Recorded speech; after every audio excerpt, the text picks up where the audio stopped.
And welcome to the Core Connection. I'm Mira Rubin here with you on Enlightened World Network. And today's topic is making the impossible possible.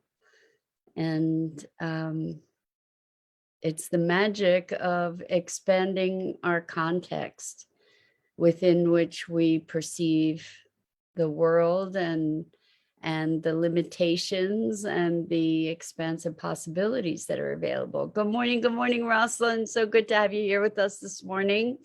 And welcome to everybody else who's joining us. Before we get started, let's take a minute or two to get present. Let's take a deep breath in through your nose and hold it. And imagine clean, crisp oxygen flooding your lungs, flowing into your bloodstream, nourishing all your cells and your organs, bringing vital life energy to your body and being. And as you exhale any tension, stress, negativity, fatigue. And now let's take another deep breath in through your nose and hold it. This time, imagine brilliant, bright light lighting you up from the inside out, illuminating, electrifying, and energizing all your cells, all your molecules, all your electrons, and creating a brilliant beam of light from your heart out into the world. And as you exhale any remaining tension, stress, negativity, fatigue. And now let's press our palms together and feel the sensations as you rub your fingers and your palms together. Feel the electricity, feel the friction, the temperature, the texture. Allow that sensation to bring you present into your body, into this remarkable physical form that's the vehicle through which you experience life. Welcome, welcome, welcome. So, making the impossible possible. Well, part of that is that we have in our ability to conceptualize what's possible is embedded the context from which we're looking at something. And I think of the 4-minute mile and how that was impossible, or going to the moon until we made a commitment or we sourced a commitment. So yesterday we were talking about commitment, and when we see something going on in the world that is less optimal, shall we say, than other conditions,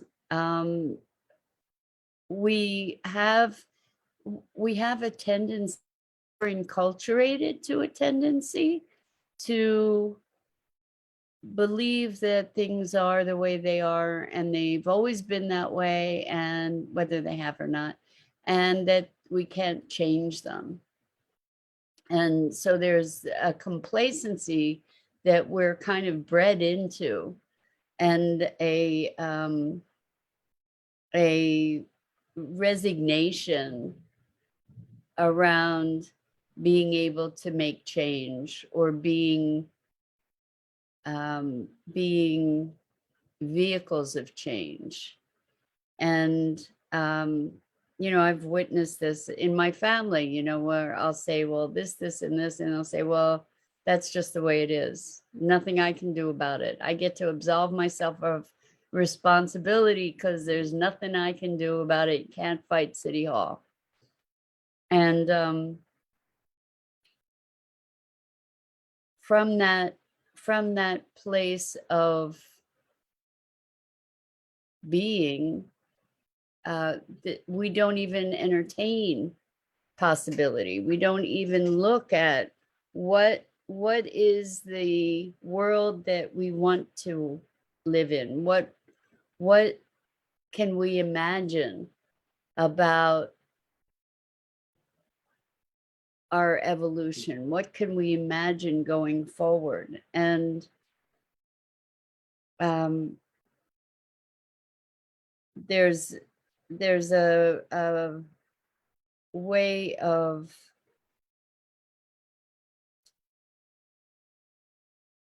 if we can imagine it, we can create it.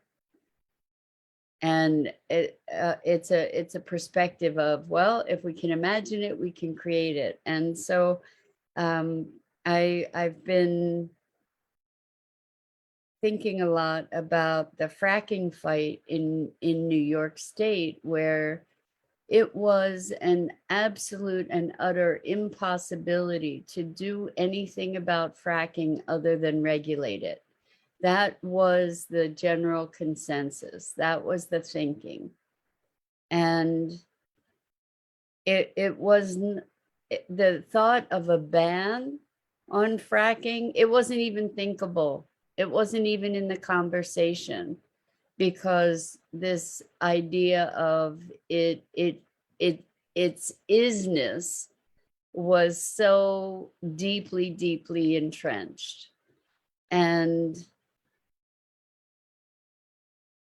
it took the courage and vision of essentially one woman to start, named Helen Slotjay, who won the Goldman Prize, which is kind of like the Nobel Peace Prize for environmental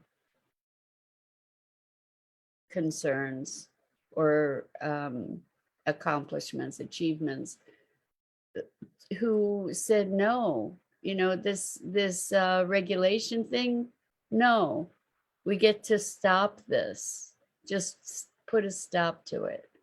And from that place of bold and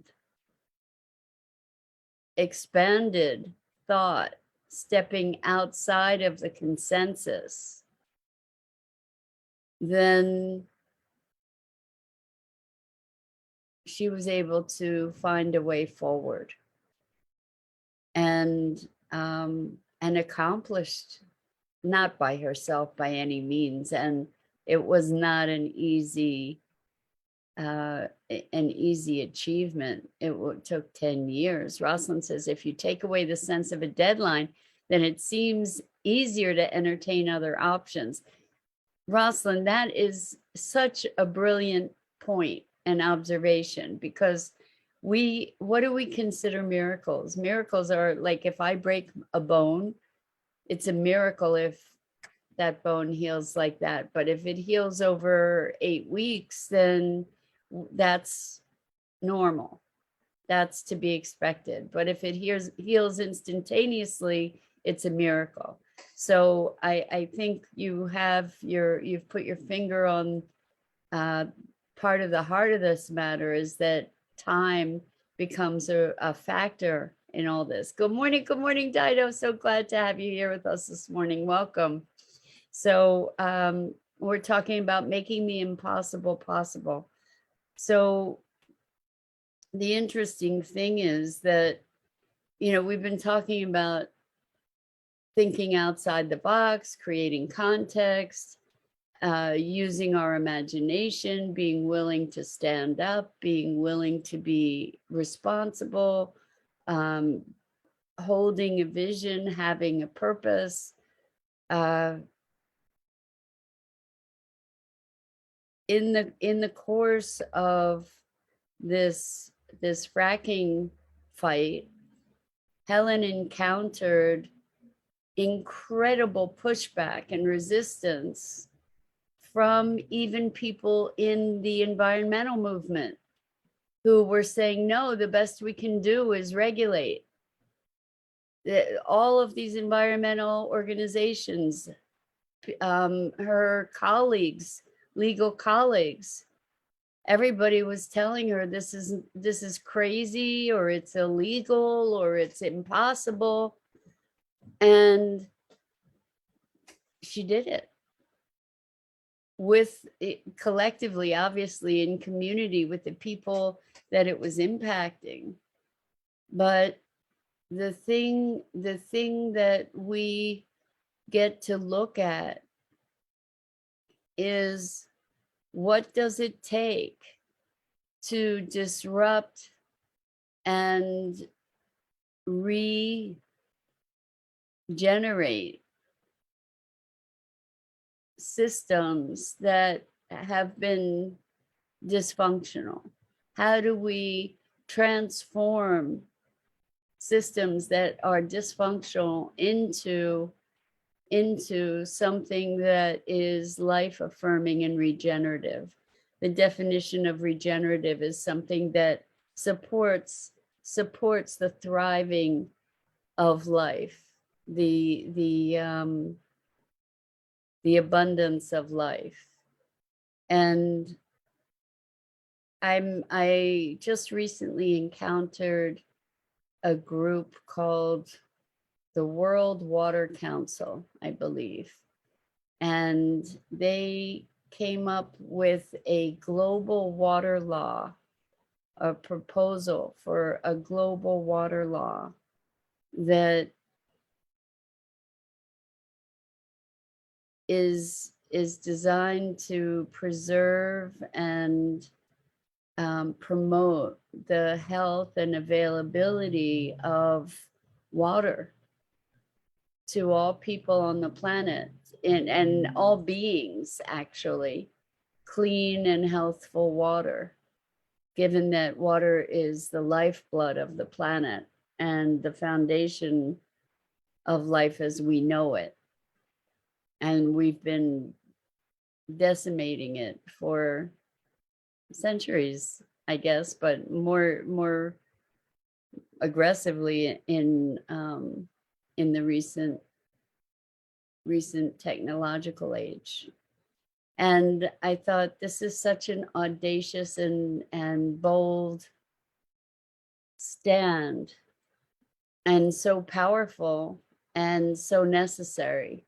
You know, like the things that we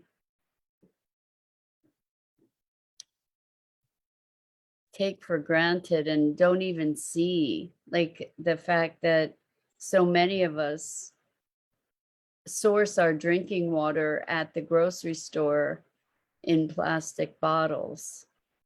That this has become so entrenched as a way to access water, and the misdirected concept that that's how we can have healthier water than through our taps, for instance, or through water filtration from our taps, for instance. It's amazing the group the group hypnosis that we are prey to. And one of the things Helen talks about is the emperor has no clothes. And we've talked about that here too, is exposing these foundational assumptions. So part of making the impossible possible is recognizing the context. Again, you know, all these themes are fitting together, right? Recognizing the context through which we're defining the possible. Good morning, Lisa. So good to have you here with us this morning. We're talking about making the impossible possible. And as we start to consider more deeply these invisible constraints on our perception and our imagination, like these boxes, we've been taught to conceive of reality within pretty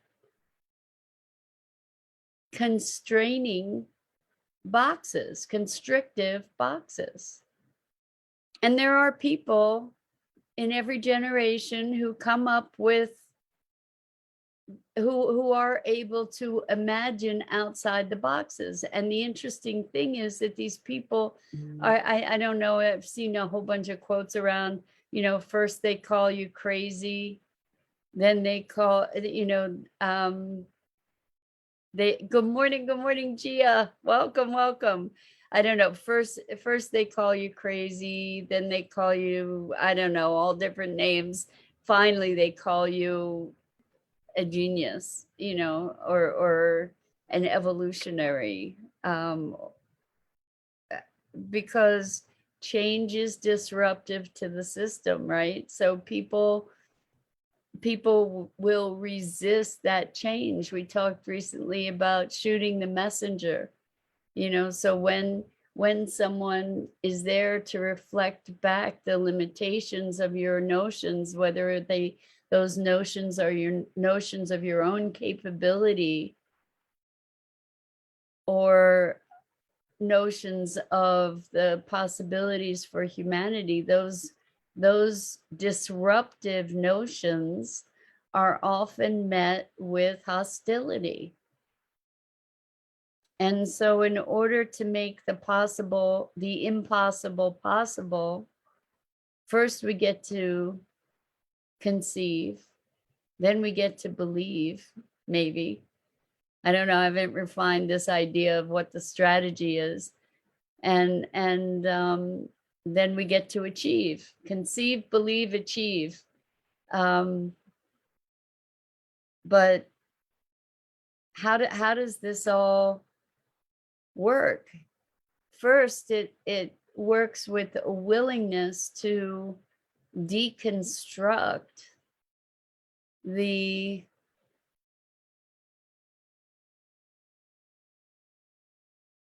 context within which the cognitive structure within which we reside. And actually, this is really interesting too, in this regeneration, or the concept or the thinking. It's actually a way of thinking. Oh, I like, that's interesting. Lisa says, or ask, believe, receive. I love that too. Maybe we can combine them all. So in order to ask, you need to be able to step outside of our limited thinking also, right? So here's the thing, that this regenerative development is very reflexive, very, very much looking at our own process of thinking and questioning where our assumptions arose from. Not that we need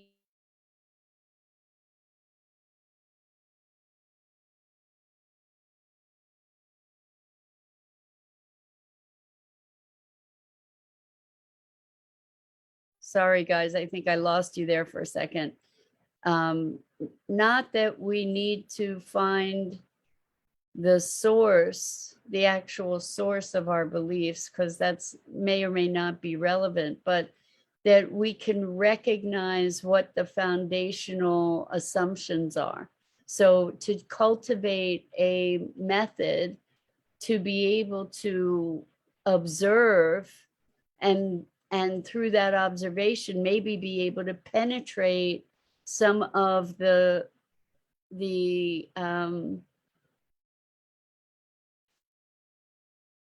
veil that, to be able to penetrate and move beyond the lens through which we're interpreting the world.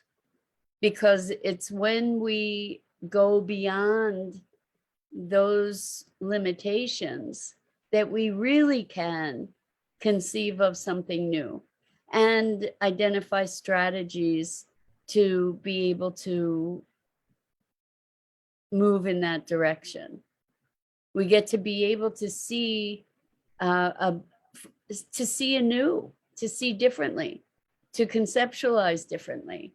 When we look at, it's a very different thing to be interacting from a place of believing that we're each separate, that it's a dog eat dog world, that's a very, very different paradigm from we're all interconnected and we're all contributing to one another, and that there are impacts that I don't have to directly work on this situation to achieve this objective. For instance, an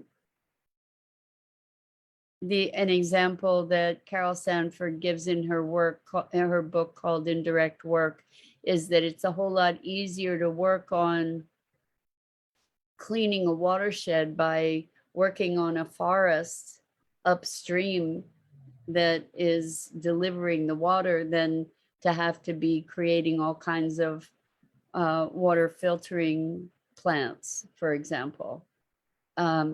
So when we open our minds, when we open our thinking, then we're then embarking on a path that allows us to identify paths to achieving the impossible, what was previously inconceivable, unimaginable.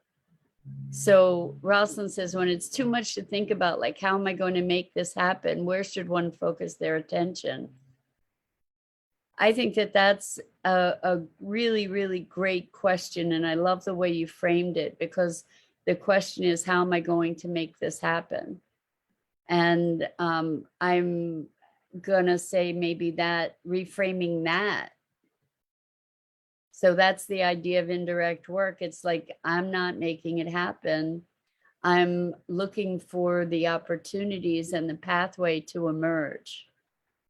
So it's not necessarily me exercising force and control on something as much as it is being present to the flow of things that will lead in that direction.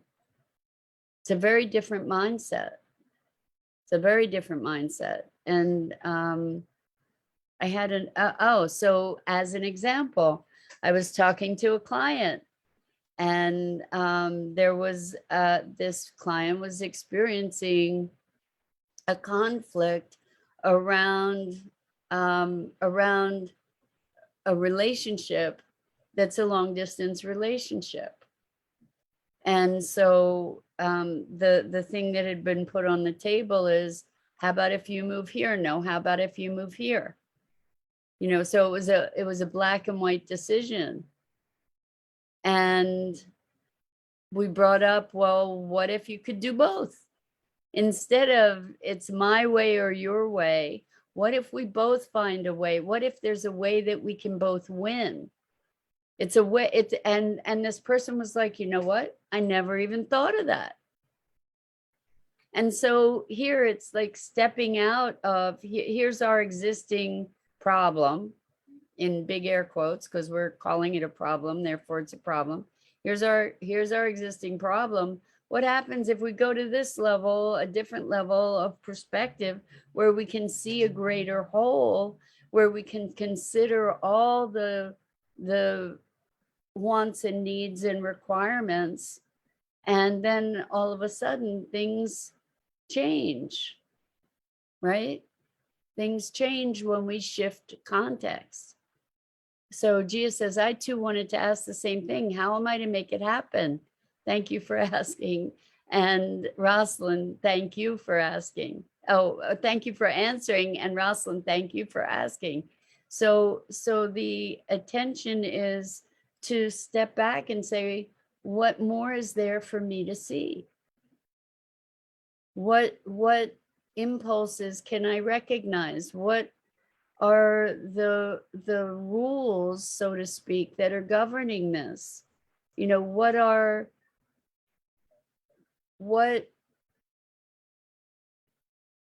What is a greater framework? So again, I'll probably destroy the quote, but Einstein says you can't solve a problem from the level of consciousness from which it emerged. What do we need to do? We need to jump to another level to see the bigger picture. Because if I'm sitting here at a stoplight in, I don't know, wherever I am, I can't, I want to get to San Diego, let's say. From here, if I'm looking at these streets and this crossroads, there's no way to get from here to San Diego.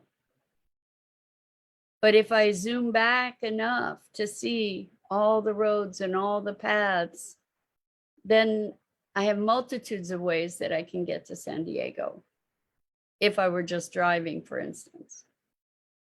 Okay.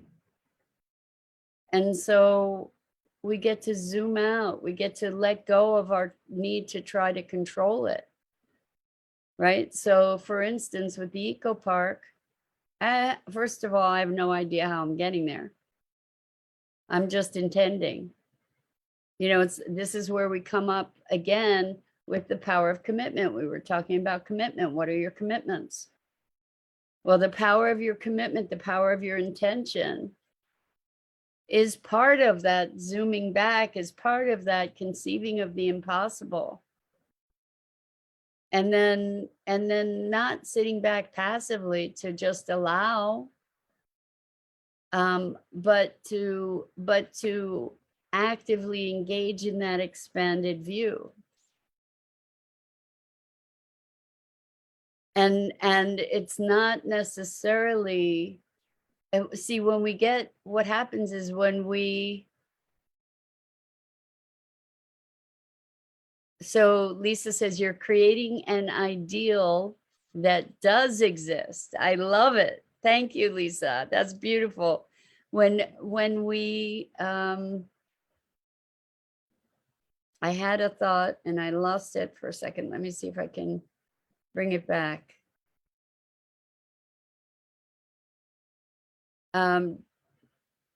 So Gia says, well said, Mira, being present to it and letting go of your control and seeing a bigger picture. Thank you, Gia. You helped me get my thought back. So this idea of, I want to make this happen, is already a box because we have an idea of what this is, right? And we're going to try and make everything conform to that idea, which is limiting the evolution of it, the generation of it, the vitality of it, because I have this fixed idea. So I kind of encountered something like that when, with the eco park, like I had this idea of what I wanted it to be. This is what I wanted it to do. This is what I wanted to make happen. And somebody asked me a hugely disruptive question, which was, what would nature want? Which, as I entertained it, it made my whole idea of what I wanted to make happen crumble. Because I had the willingness to entertain that. And now it's in its reformation or regeneration stage, to be looking at, well, what's the real intention? What would nature want? And I'm making assumptions and I'm doing my best to connect and with nature to be guided around that. And maybe my new conceptualization is going to shift too. So these things that we want to make happen, when instead of being constrained by our ideas of how things work, maybe we can conceive beyond that. And certainly that's what happened with the fracking fight. And they decided, you know what, this has just got to stop. So that's what was to happen. That's the intention. That's the commitment. From that commitment, the how to emerged. In the face of impossible odds. Like anybody that would have asked about it early, before that happened would have said, no, it's not possible.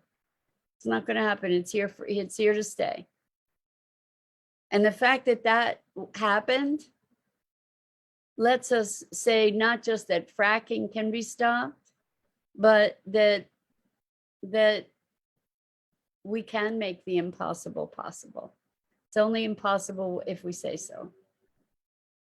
It's only impossible if we say so. And there's an element of time, to your point, Rosalind. We don't know what that timing will be.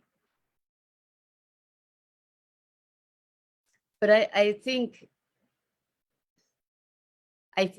we think, each of us thinks, and our thinking is bounded. And it's those binds and those boundaries. It's those boundaries that bind us to specific limits. And the key to making the impossible possible is thinking newly. And so much of what we talk about, really from all different angles, it's all about thinking about things differently. Because when we are creators, and first we start with maybe this divine impulse that then gets translated to thought, perhaps. And Lisa says, dream the impossible dream. My father used to call me Don Quixote. I was just talking about dreaming the impossible dream. But the thing is that when we commit to the impossible dream, that's when it becomes possible. And we don't necessarily commit through a certain methodology. You know, we commit through that focused intention, and then opportunities unfold, you know, and we can keep this commitment alive. We can keep it growing and evolving. And that's how we achieve the impossible. I mean, certainly going to the moon was impossible, right? Going to Mars was impossible. Maybe having turning the